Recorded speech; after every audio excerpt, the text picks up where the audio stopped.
Hi, everybody. Welcome to the April 2017 edition of the Paul Crouse Show here on the Star Nations Radio Network.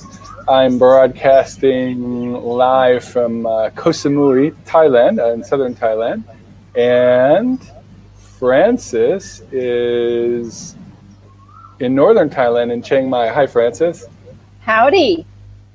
So, my name's Paul Crouse. I'm a spiritual advisor, healer, and life coach, and I help people who want to change their lives, and I help people solve their problems. And Francis, what do you do? I am a mental health professional. There we are. I don't know why you're pointing, but okay.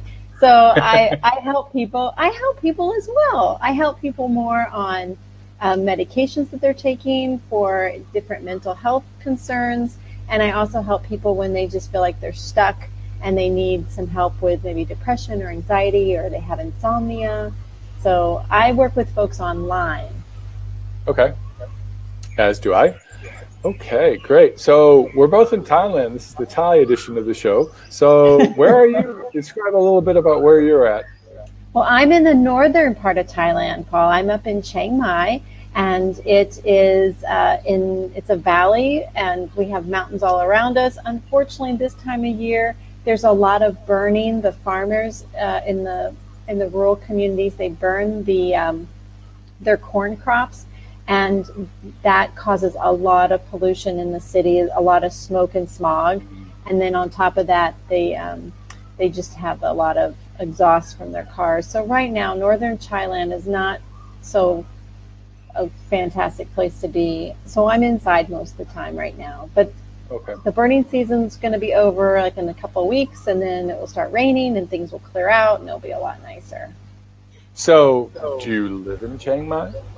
Well, I've been here with my husband the last couple of months, and mostly we came here because of just the energy and the entrepreneurial spirit out here, and learning so much about just living more of a location independent lifestyle. So we move around from various places. We just kind of nest in a spot for about 3 months or so.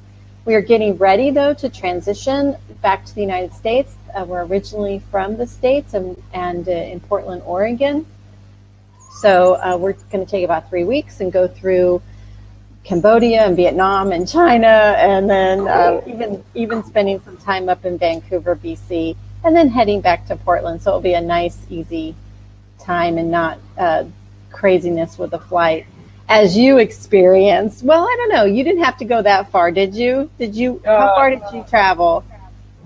Just from Japan to Bangkok and change planes to Koh Samui. It's pretty easy, actually. So like less than 5 hours. 6 hours, but the first flight. That's easy. Yeah, I know. I travel over all the North Americans are like, 6 hours is a short flight. It's like, yeah, when you're used to 13, 14-hour flights over the ocean. Yeah. Right. So we've loved our time in Chiang Mai, and met some incredible people and nice friends, and both have just gotten a lot out of being here. The Thai people are lovely people, such lovely people. Yes. Yes, and I know you're experiencing that as well, but you're in a much nicer place than I am. Well, I'm in Koh Samui, which is in the south. It's a tropical island, tourist island. I'm just in the porch of my bungalow that I'm staying at. I'm doing a fast, a cleansing fast at the Samui Dharma Healing Center here in Koh Samui. It's on the I guess the west coast, which is a way that most of the heavy duty touristed stuff is on the east coast and south. So it's really nice here. There's literally, I don't know, 40, 50 meters that way is the sea. So I try to go swimming as much as possible. And I'm on the second day of my fast. And I'm doing this, I've done this a few times. I did a radio show about this before and wrote an article about it. For me, I was just not feeling good, and my head is not clear, and I just needed to get a break away from what I was doing in Japan. So I thought I'd come down here. And I know Hillary hit Hillary Adrian, who runs Simui Dharma Healing, and she's a wonderful woman, and she's a friend of mine. So it's good to come to a place where I have friends, and I'm warm. I have to actually sweating. Yeah, that's really healthy. Yeah. It feels great. I went in the water, and it was like, I could feel the stress that I'd had from the urban life going away. So I think we have some. How long is your fast for? This will be for 7 days. I've done like 16 days before. But this is more of a. Are you fasting like food, or are you fasting just certain? Well, there's a whole regime, and there's this is more of a, how do I say, it's a purging fast. It's more about cleansing your abdomen, your gut, and so we're taking like bentonite clay, and she has a whole bunch of herbs that she mixes for us. And we're getting some nutrition, having a coconut juice and so forth. She has a very organized regime, and then we do colonic irrigation, enemas, to clean out the gunk. Mm-hmm. So think about it like you have an old pot that somebody didn't clean. They cooked it, they burned stuff in it. You get a whole bunch of gunk in it. You soak it in water, and then you scrape it out, dump it out, and keep doing that. That's kind of like what we're doing through our gut, internal organs. That is. It always feels wonderful when you have a big poo. and actually, well, yes. As you get older in life, one does realize that having we're going to use poo every day is probably one of the most important things that's going on. Now we sound like little old people. I am. Well, I'm sure that I'm not using any bad words here. This is a good segue into what we're talking about. So we're talking today about it's natural, not supernatural, which is talking about our world and how amazing it is, and how there's a lot more going on than meets the eye. I had my spiritual awakening actually after my first fast here. I did it was either 1999 or 2000. Anyway, around the turn of the millennium. I used to be a drunk. And I had a pretty bad lifestyle. I quit drinking when I was about 28, which is in 1991, actually. August 25th, 1991 is my first day sober. Wow. And I haven't drank since, other than like a couple of sips of communion wine and a couple of sips of something, just because someone was giving me crap, and I was like, yeah, well, I can do it. Go, quit bothering me. I also just to prove to myself that I could do it and not, run out and get that bottle of Jack Daniels and be. Well, good. So when I'll tell you this story. I don't know if I've ever told you this story. I've said this before on Star Nations, but so after I cleanse out, I went back to Kyoto, and through serendipity, there was a person who I had met. We're going to call him Tony. It's not his real name because of his job. He doesn't want me to say his real name. So Tony, I had to write it down so I don't mess up and say his name. So Tony was one of the very, very first people I met in Japan. But then he moved away back to New York or whatever. And then he came back to Japan, and he happened by serendipity to get an apartment right across the hall from me. And I just moved into this new apartment building, and I mentioned that I was a Reiki practitioner and that I could do a session on it. He said, fine. I was in a Japanese house that didn't even have much furniture yet, so we're just on the tatami mat floor. And so I put my hands on the front of his crown chakra on the top of his head. Mm-hmm. And he goes, wow, that's really weird. As you're doing this, I'm seeing a bunch of images. That's weird. I don't understand them. Then he starts to describe what the images are. And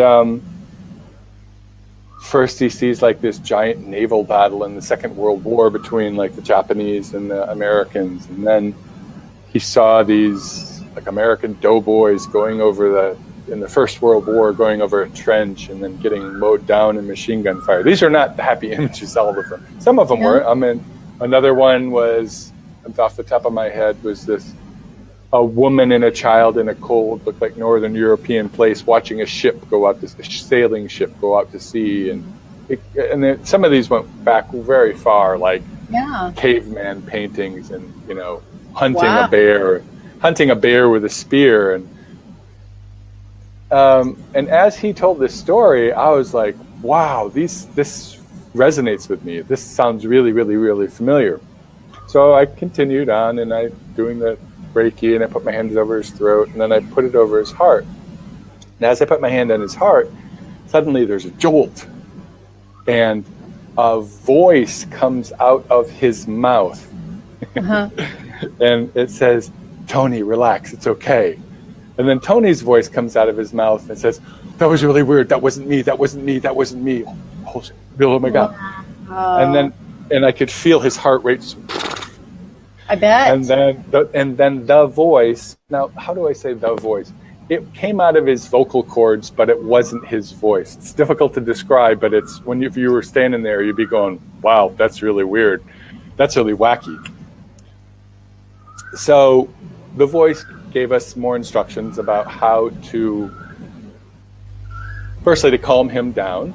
And then the voice actually had a message for me, which I won't share because it's a personal message. But it was something, basically I was about ready to do something incredibly stupid.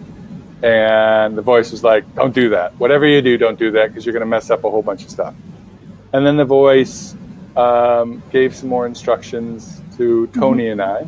And again, I'm holding, my hands are still on me. And then, then I feel it. Then basically the voice says goodbye, and it leaves his body. And I can feel it jolt.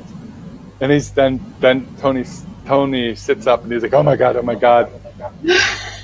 What was that? That was really weird. That was really weird. That was really weird." And then he looks around the room and he's like, "Oh my God."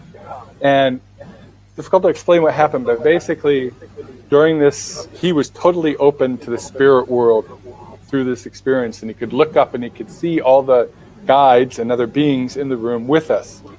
And they're all talking at us at one time, and he can see and hear them. And he's like, "This is really weird." And it was a little bit, the image he talked about was a little bit like, somebody some famous celebrity got arrested and they're doing the perp walk outside of the police station. And everybody's asking, there's a mob of reporters asking questions. He said it was like that. Wow. And then one guide stepped forward, and he introduced himself and said, "I was the person that went inside you." And that guide was actually my guide, went inside of Tony. So, and he was like a gatekeeper, basically like a policeman thing. "Okay, everybody shut up, you talk." He's pointing to a guide, and this guide would talk. And these other guides all want to tell us something all at once because they have this amazing opportunity. They hadn't had it before. But this guide was controlling the conversation. And it was also giving Tony instructions you have to control this, okay? And so the guides gave us a bunch of amazing information about both of ourselves and gave us specific information on things that we needed to do to heal ourselves, including looking for specific books. And then this ended on that day, and then Tony's like, "Wow, it's really wacky." But what that did was that opened both Tony and I's life to the guides in the spirit world. And through this, we had some very specific instructions and very specific healing work that both of us did. And for me, it was amazing because I found out during this time the real reason why I was an alcoholic. It had to do with stuff from my past, my childhood. And there was other thing, and I was able to heal through this, through very specific, doing very specific techniques and very specific instructions. And then through that process, I learned that I'm able to sense things and that I'm able to heal My gifts were a little bit different from his, but they've evolved because I've learned about what to do. So I can basically I can know what's going on with a person. I can sense it. There's a knowing. Sometimes it's difficult to describe. You just know stuff. And then there's other times where I can go into trance and channel things, meaning an entity comes through me. A little bit like what happened with Tony at first, but that was, the mechanics of it were different. Tony was just like, that guide was, what he was doing was actually quite difficult, but there was an opportunity there, and that guide seized it. Right. Because there are rules of nature, right? And this is what we're talking about. This is all natural. Yeah. So we live in a world that is filled with life. If I just look out here in Thailand, there's so many things that are alive. Anywhere you live in the world, there's so many things alive. In the middle of the desert, there are things that are alive. Yes. Underneath the ice in Antarctica, miles deep, there's things that are alive. So we live in a world that's filled with life. And it's good to, you could probably extrapolate that out there. The universe is probably filled with life. Knowing how many stars there are in our galaxy and how many galaxies there are in the universe, the hundreds of billions, almost innumerable. Of course, there's going to be other places in the world that have life on it. Now, of course, and also, of course, science says, well, we can't prove that. We can guess it, but until we actually have a piece of dirt that has, on Mars that has bacteria or something in it, we can't say for sure. But I take the view that the world is filled with life, and that part of this life is not necessarily based in biology. It's not necessarily chemically based. Right. But there are beings that are energy based, and that would be spirits. Now, just as much from my observations and what I've studied and my experience is that there's just as much life on this other level as there is here in our level. There's everything from bacteria to single-celled creatures to viruses to big trees to animals, and there's the whole cornucopia. And we can be influenced, and also, and they talk about this in quantum mechanics and other parts of physics, that there's multiple dimensions. There's more going on around us than we can see. I mean, the universe we're just this teeny tiny thing in this humongous universe. It's quite difficult for us to grasp what's going on around us because we have these two eyes, the nose, the touch. We have our five senses, and the sixth sense, which is what I'm talking about, being able to intuit. That still gives us just a teeny tiny narrow window to understand the universe. Right. So this experience for me radically changed my life, and I've learned a lot, especially about things. One thing that's really helpful for people is to understand about life energy and how we have there's the energy that goes through our bodies. That's what helps keeps us alive. No, it's not what helps keep us alive. It is how we are alive. It's the opposite of something I read when I was in college in Madison, Wisconsin. People would write graffiti on the toilet walls. And one I remember reading was obviously someone from the science school. It said, "Life is a biochemical reaction," which is like, okay, it is, but is it chicken or the egg? What comes first? Is the life happening and then there's a biochemical reaction, or the other way around? So anyway, that was my story. What is your reaction to that story? I have a question about Reiki, because I am Reiki. See, I don't even know how to say it correctly. Okay. So I've never experienced that. I don't know much about it, except I have this feeling like you're not really touching a person. Are you just kind of manipulating energy around a person? Yeah, so it's a Japanese, it's a Japanese energy healing technique. It's actually much older. There's a guy named Usui, about 150 years ago, rediscovered this, actually in Kyoto, Japan, 5 kilometers from my house, a place called Mount Kurama. Do you know what Tai Chi is, or a Qigong? Yes. So it could be described, Reiki Tai could be Chi. described as a kind of a Qigong, which would be like an East Asian energy healing work, or energy. Sometimes Okay. it's in Tai Chi, it's like a martial arts, but it's Qi. Qi is in Chinese and Ki is Japanese. It's the same word, meaning the life energy. Okay, and so what this in Reiki, what it is a way of channeling this life energy from heaven through your hands. And you just do it by intention, and you either place your hands physically on the person, or it doesn't have to be physically on the person. And you just, this life energy flows through you and flows to the part of the person that needs healing. It gets a little bit more complicated than that, but that's the basic part of it. So like in the same way with, I've done some Tai Chi stuff where that's also, you're learning to move the energy in your body. A good flow of energy is good health. Okay, so so acupuncture, which is accepted by Western medicine, the Chinese way is you're using the needles to unblock energy. There's an energy system in the body, and that's what the needles are used for. So other kinds of methods can be used to. So, for example, let me show you some. This is. Where's Yes. my hand? Where's my hand? It's kind of opposite of the camera. Oh, there you go. This is my hand. So if you take this part of your thumb, the meaty part of your thumb. Yes. Oh, where is it? This way. Yeah, I cut my finger the other day too. Aw. So right here, this is part? Tsubo, acupressure point. If you press in there, Yes. it's not like a mirror, so it's difficult. I see.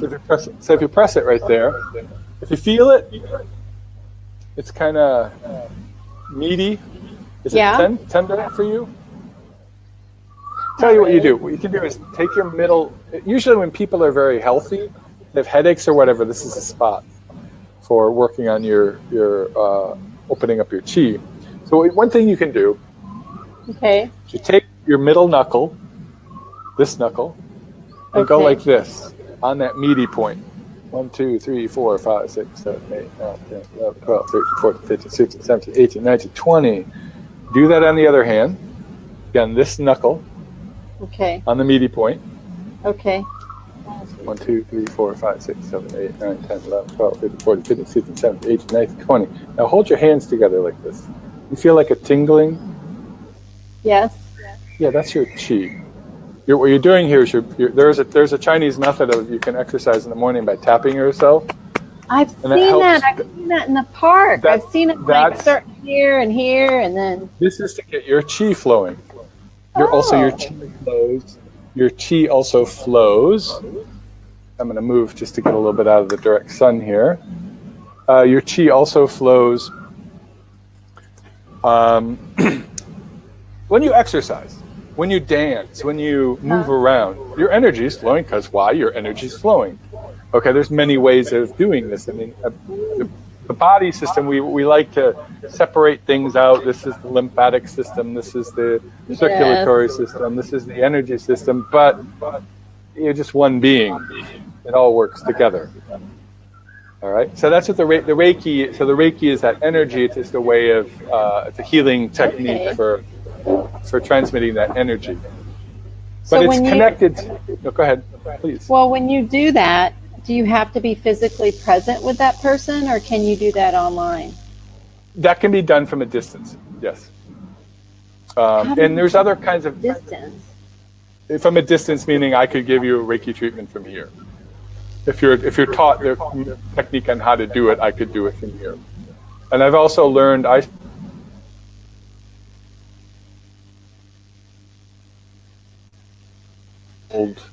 That's the first kind of spirituality that came out of humans living, in the very old days in the woods or in the forest or in the savannah.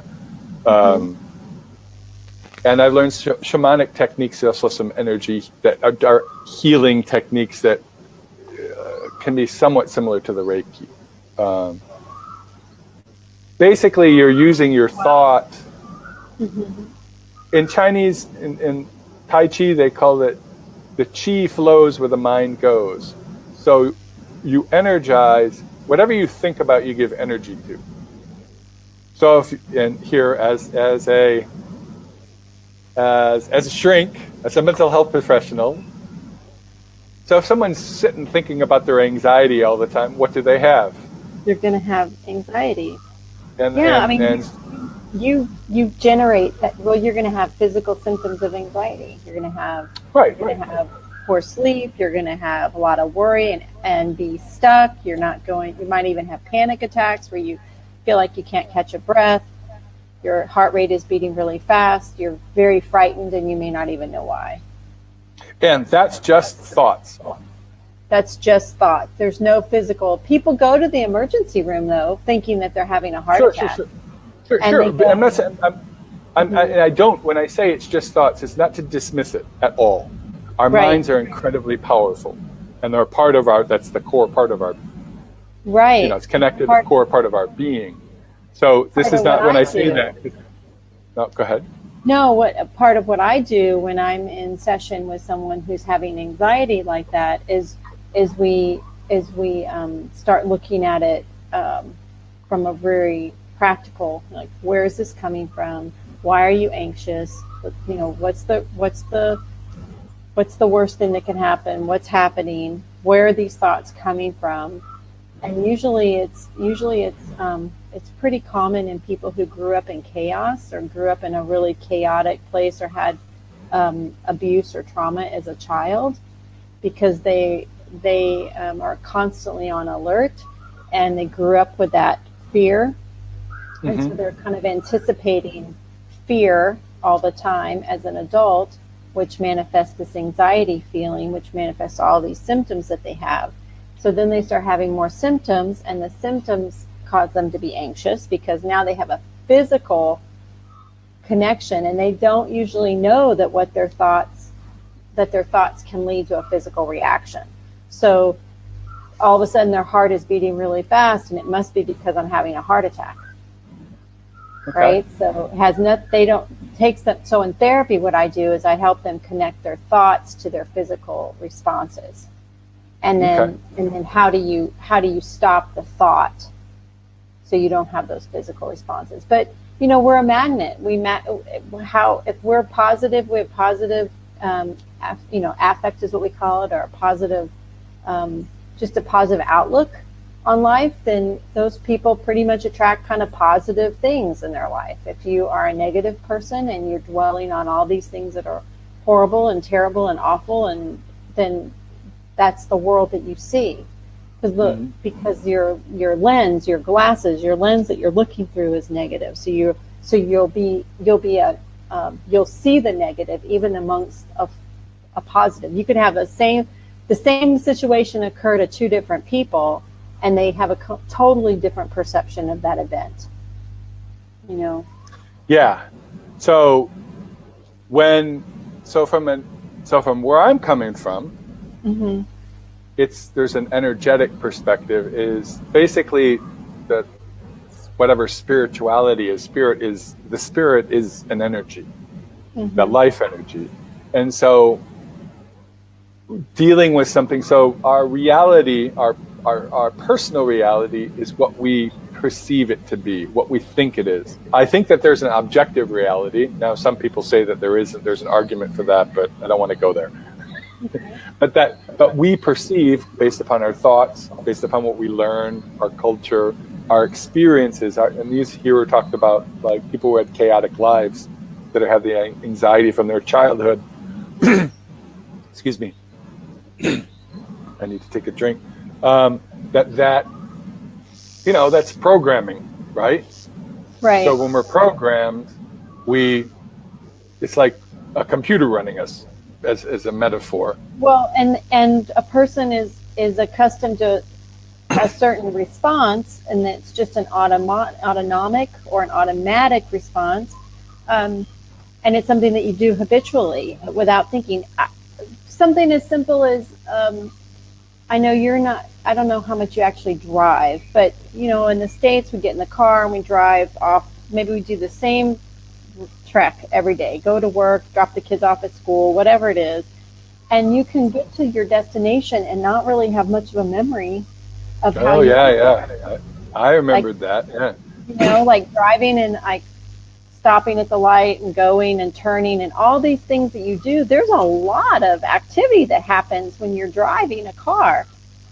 Yet you don't have really, it's kind of just automatic. It just kind of does it on its own. Or if you can remember when you very first got into the car and you were like, especially if you're doing a manual stick and you're trying to coordinate your clutch and trying to get everything right with the shifting, or even if you're doing automatic and you put the car in D and like it starts rolling. and R is even more scarier. Mm-hmm. But we over time we have this rhythm that happens, and we allow our emotions and our activities to kind of take on a rhythm, and sometimes that rhythm can be very destructive. And people don't realize it until it is gone really bad, really bad. And, are we the masters of our mind, or our mind are our minds the master of us? There's a bit of fun grammar there. So am I controlling my mind, or does it control me? So one of the techniques in the spiritual world is to start taking back control of your thinking. And of course, I'm sure that's a lot of what you do too, is the thoughts, because our mind is very powerful. The other thing, as I was getting at, was a lot of our challenges in life have to do with the reactions to circumstance, things outside of ourselves. Coming from this, going back to what we're talking about, supernatural, there are other things that are happening around us that we can't particularly perceive, and they're energetic. So, for example, if we have an energy connection with a person, let's say an ex-lover, and maybe we had a bad breakup, and it might be like, she was, blah, blah, blah, blah, blah, she did this, she did this horrible thing to me, and she did this to me, and blah, blah, blah, blah. We're sticking on that. Well, that person is taking our energy. They have a connection with it. And it's like, and there's probably, from this shamanic point of view, there's actually a physical connection that we need to break. It kind of looks like a cable. But the thought pattern keeps giving this energy to the person, giving the energy to the person. Let me explain a little bit something better about how energy works between people. Okay. And I found this helped me out more. One of the most in my life is, so we're energy. If we're big and bright and strong, we're healthy and happy, or other way around too. If we're healthy and happy, we're bright and strong. Right. You see pictures of any saints and sages throughout the world; they're all bright, right? The Buddha is bright. The Virgin of Guadalupe in Mexico, bright. So, but then there's dark, when we don't have this good energy. If we're down, if you talked about depression before. That's like kind of like a lack of energy. Your energy, we would talk about it from the shamanic point of view, is this very low vibration. And that goes right in with one of the symptoms. Yeah. So imagine there are two people. The easiest way to see this is through relationships. Imagine these two people are lovers. We've got Susie. We'll use Tony. We'll use Tony's name because it's easy name to remember here. Imagine we got Susie and Tony. And they just meet each other, and they're infatuated. They're in love. And they're like, they're giving each other huge amounts of energy. And that's like the in-love state is the place where, that's just amazing. It's just like this gigantic heroin hit of, right. And all the time they go, Tony's walking around going, "Oh, Susie's so wonderful. Did you see how Susie did this today? And Susie did that." And Tony's friends are like, "Oh, no, okay, leave it alone there, Tony." And the other way around, Susie's like, "Oh, Tony did this, and I love how his cheeks go like this." And Well, there's this huge amount of energy going back and forth, and the people love it, especially if they're having, wild hot sex and all that fun stuff. They're having this physical part of it too. It's wonderful. The thing is that's unsustainable. That's that long. So can you see me here? I can. I caught the last little bit. Okay, let me say it again. So our internet is not the greatest here. That's okay. These two people, it's not sustainable, the energy connection. It's right. Too much. And so what happens is at one time or another, one person can't give the energy, and the other person's like, what? What? What's going on? And so then they start trying to take that energy. And how do they take the energy? Things like having a fight. Things like being manipulative. Manipulation is basically you're secretly stealing someone's energy. Like someone's throwing a guilt trip at you or whatever. That's an energy manipulation. So from my observations of humans, that infatuation stage either breaks apart or it turns into something more, which I would call true love, which is, I think, it's a much deeper connection and a much deeper thing. But the idea of, so for example, having this energy, and people are trying to take the energy, giving and taking. And a lot of times we do this subconsciously. So, for example, maybe you go into an office or go into a room. Some places you go into and you're nice and you get a good feeling. It has a good vibe about it. Okay? And then there's other places you go into. Maybe it's an office run by a tyrant, for example, and everybody's overstressed and worked out. And their energy is it's just like you walk in and you feel really bad.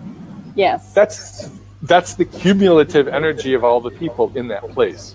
Okay? And we can think about that, in a larger sense, in towns and locations. And then there's also the earth has its own energy field and its own flow and so forth.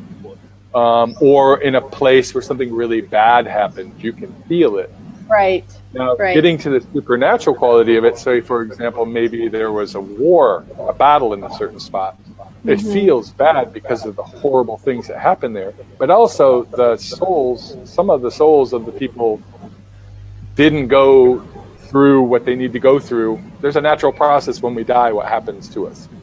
And if they didn't, they stick around, that's what a ghost would be. Usually a ghost is basically a death, some sort of denial going on. They might not even know that they're dead.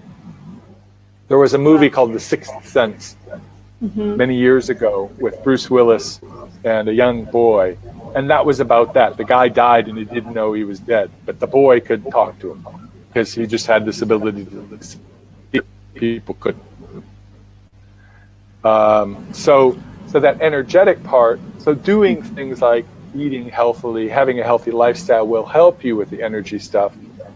But also, being aware of, your personal relationships, how you handle people. That also has a big, do you have healthy boundaries with someone? What am I doing to steal other people's energy? Because there's the law of karma, comes around, goes around. Yes. Right? So I personally found this so what I sometimes do to remind myself is just watch the energetic reactions of other people and then myself to realize, okay, was I being manipulative, or was I just being a jerk? Was I just trying to get something from that person? Okay? Or is that person doing that to me? Or this kind of person who always wants something from me but doesn't really give anything in return? That kind of stuff. So this is all natural when we think about it this way. This is just our energetic. The thing is we're in this world where there's a whole lot else going on too, because there's the trees have their own life force. All the other life has their own life force. So we're walking in this sort of like this soup of energy. Yeah. And sometimes there can be things that seem, how do I say, unexplicable, because they're not really scientific sense. I'm going to move just a little bit here to. So Okay. I get the direct sun in my face, so now I'm in the shadow. Well, now you're gonna have. Yeah, you'll be. We'll figure. much more. It's fine. Anyway, This is all right. part of live TV. This is all part of it, man. That's right, man. So what's your reaction to what I just said? Well, I think that in your example, right, when Tony and Susie starts going poorly with them, and Tony's no longer interested, and Susie's like, hey, you need to talk to me. In my world, Susie would go home and cut. Oh. She would go home and cut herself.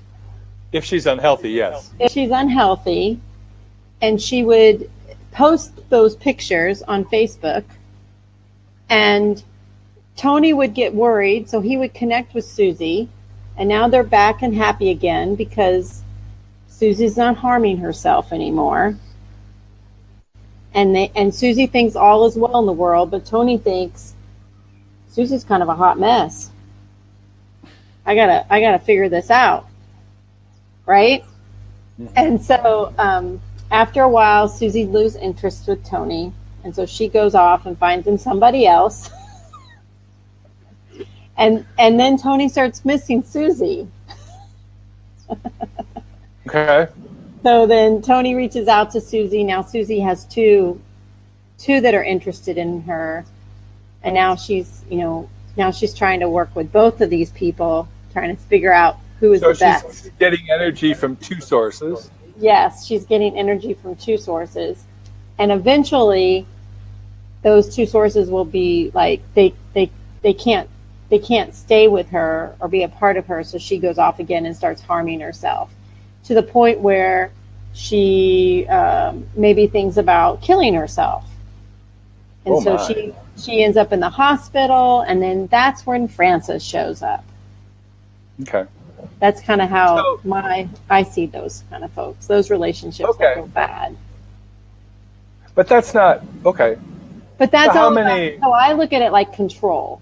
It's all, so when I have a person and they talk to me and they say, that person makes me so upset, or all my problems are because of this guy or this girl, I start working with people and teaching them about, wow, you're really giving those people a lot of control. Like, who really has control over your emotions? Because if they can say something and it has this kind of impact on you, you're just handing the keys to your emotions over to this person. So so I try to teach people how to really look at their own responses and take responsibility for their own responses, and to gain control over what they say, and not be so pivotal. Their emotions are not pivotal or in response to somebody else.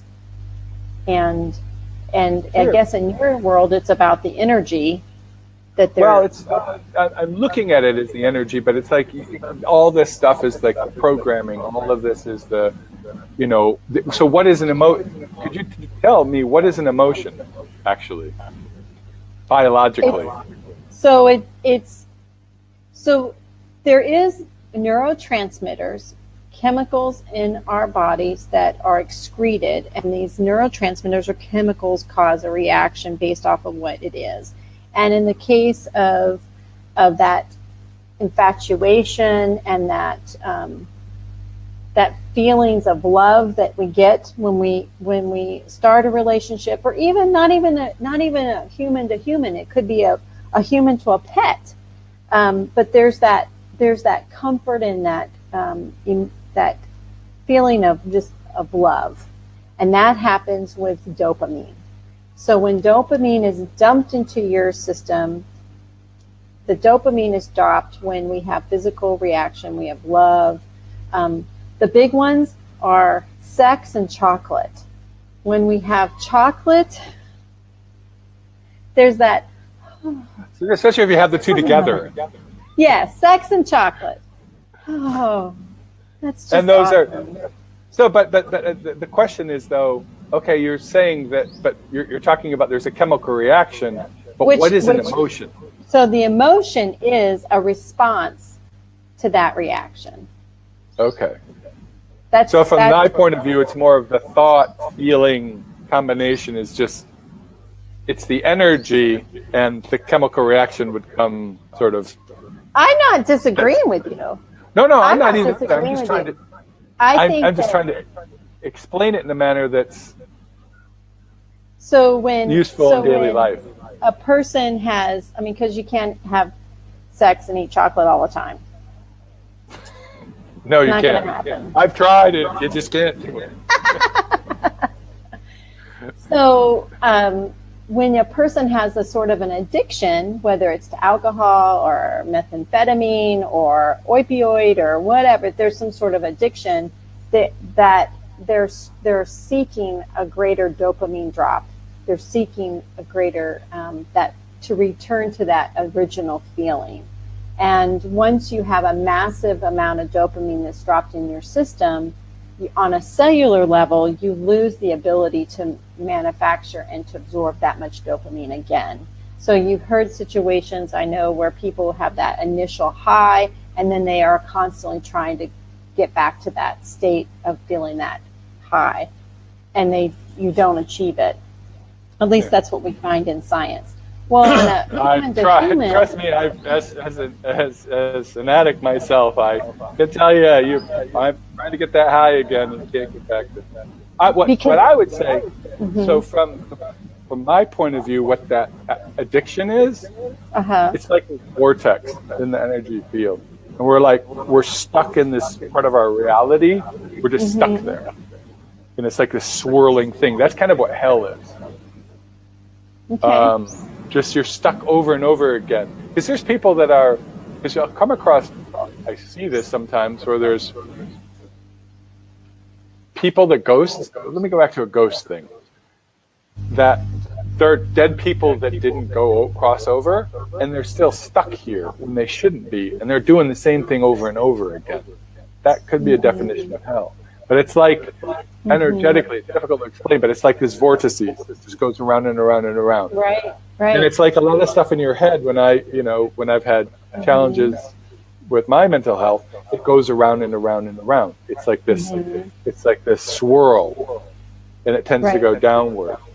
So of course, we have the combination of, you're describing the chemical reaction. So if we're going to do Newtonian physics, what everything is matter and energy. You're talking about the matter part. I'm talking about the energy part, which is perfectly, it's good. This is great because we're trying to describe what things are. Yes. I'm looking back at the time. Do you have any questions about just weird supernatural things either you experienced or? I have a question. About 10 minutes. Yeah, okay. Please, I'll tell you, because I know quite a bit about this stuff. There's some pretty crazy things. By the way, angels are absolutely amazing, but there's nasty critters out there too. So, what is the benefit of the Reiki treatments? Oh, Reiki treatment? What is that? How does that benefit somebody? It's like any other sort of energy treatment. Is it? Well, for example, the story I told you, with the spiritual awakening. It's in Tony's, but that's not is that a normal response though? Is that what people have different people have different responses, but what it is it's breaking up a blockage, an energy blockage. So for us, there was an energy blockage of some sort, breaking up that, and that energy blockage, if it breaks away, you need to kind of put something else in there. But it's like, how would I say it? You want to have a healthy energy system, and everything's flowing well. In a perfect. Same with your physical body too. When everything's functioning right, all of your organs are working perfectly fine. They're doing what they're supposed to do. It's moving. Everything's moving. So, how would somebody like myself know a good provider versus a wackadoodle provider? Or is there such a thing as a wackadoodle provider? Yeah, there's wackadoodle providers. There's lots of people who weren't trained very well, and there's folks that are that. Excuses. On YouTube talk crap.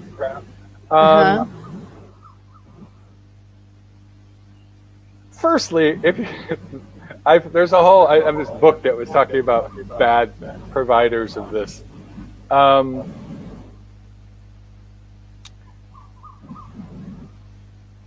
Firstly, if someone says you have to be naked to do a Reiki session, that's not true.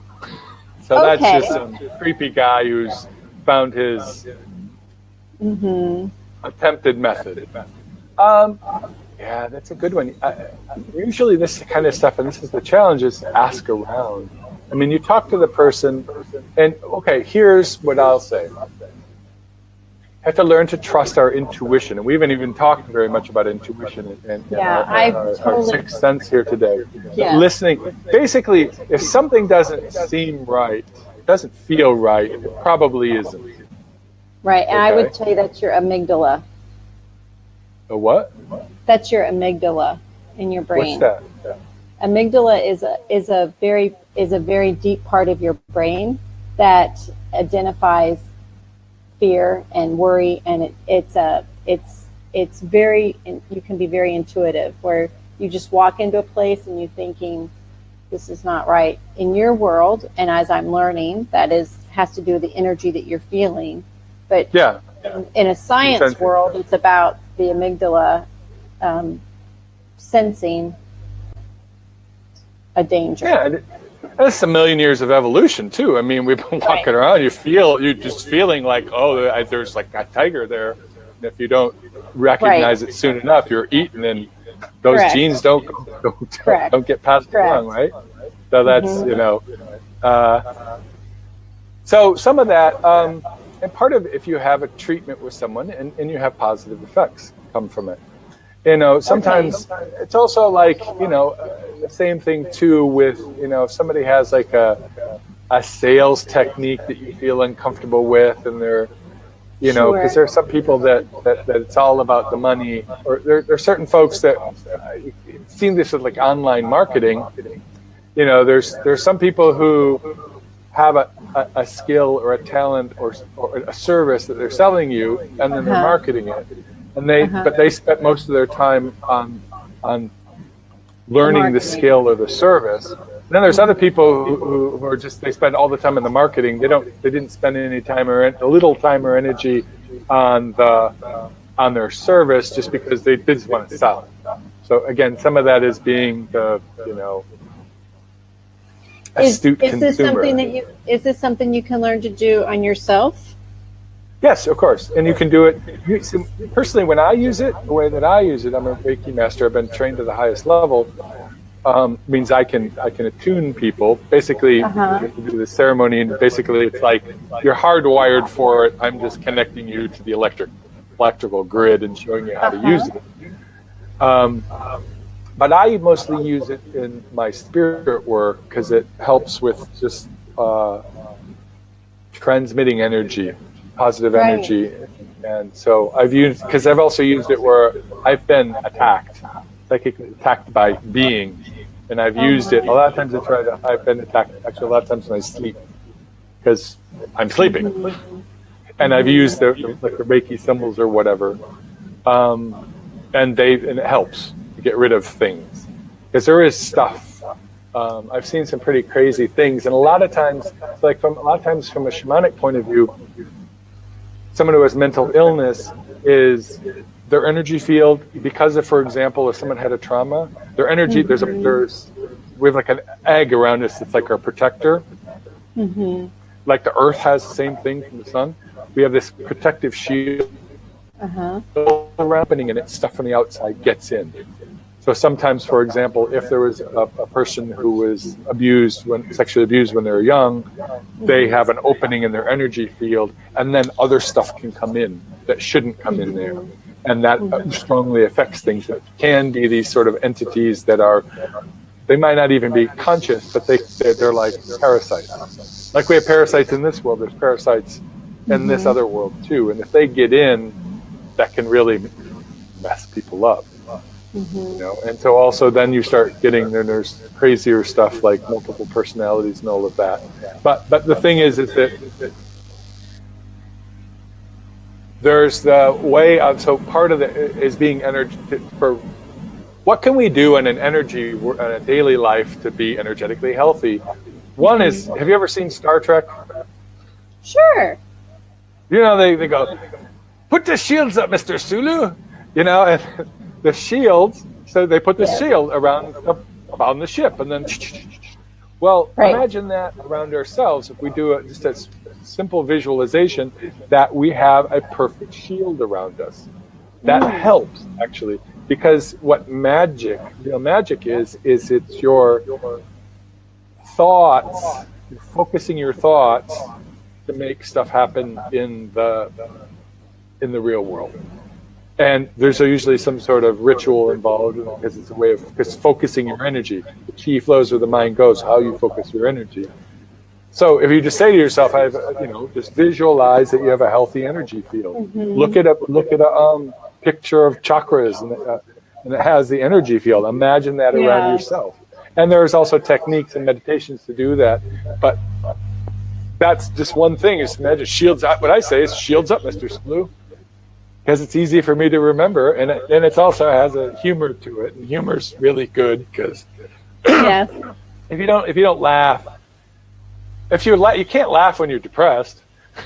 No, and here's a little tidbit, a little science tidbit for you. Yeah. When you laugh, you increase your serotonin, and serotonin is a natural hormone that is it goes into your bloodstream. I like to call it the happy hormone. Okay. Because when you have a lot of serotonin, you are more positive and you smile, but laughter brings that on. Okay, so and I have a real bad joke. Very, very. A real bad joke that came to my head was serotonin. I think I went to high school with her. Ha ha ha. Didn't say that the joke was good. So when I do things and people laugh, whether it was meant to be funny or not, I think, well, I'm just spreading some serotonin around, just making their life a little bit better. Joy, but a lot of times my teachers didn't think of it that way. Mr. Crouse, would you be quiet again? You're in the back of the class. All right, not Sarah. Francis. Serotonin. But Sarah is my first name. Okay, well, there you go. That's your new nickname, Town. You're Sarah Tonin. Okay. Tell it to Keith. He'll have a yuck about it. He'll get it. Okay. All right. Francis, how can people contact you? Oh, they can contact me through my website. So it's precisionmentalperformance.com. Or you can just email me directly, Francis, so that's with an E, FRANCES, at precisionmentalperformance.com. And I am more than happy to talk to anybody about any kind of issues that I may be of help. And I do just free consultations where someone can reach out to me and just to see if it's the right fit, because people might have questions or thinking that I can help them with something that I'm not able to, but I'll help them find some place where that can help them. Okay, good, great. And just so for people I know, for expats that are having issues, you're able to work online internationally, because I know some other folks are not. And so if you're looking for somebody you're having some problems, Francis is great. I also people can contact me at my website, which is paulcrouse.com, CROUSE, or here on Facebook or here on Star Nations. And I can help folks in a little different way. And if there's something I can't handle, I can also send them toward you, because some people do need, there's a time there's a time and a place to need a licensed therapist. And I think also something that's really helpful that has been brought to my attention by a couple of my clients is sometimes they need help with their medicines. Like they've gone to the pharmacy or they've gone to a doc who's loaded their pockets up with pills, and then they don't really know how to take them safely or know what they're doing. That's something that you know about. So I can help with that. All right. Well, I'm looking like our time is just about up. Thank you very much, Frances. And thanks everybody who's watching. Sorry, I don't really good at like texting on the Facebook page. I prefer to just focus on one thing at one time. So Frances, you have a safe trip back to the States and through all those parts of Asia. Enjoy it. Thank you. And also, if anybody, I also want to give a plug again to Samui Dharma Healing Center in Koh Samui. Dharma spelled with a D-H, Samui, S-M-A-U-I, Samui Dharma Healing Center. Okay, that's where I'm at right now. And Hillary's wonderful, and she's helped me out a lot in my life. So thanks everybody for watching. See you later. Bye. Bye-bye.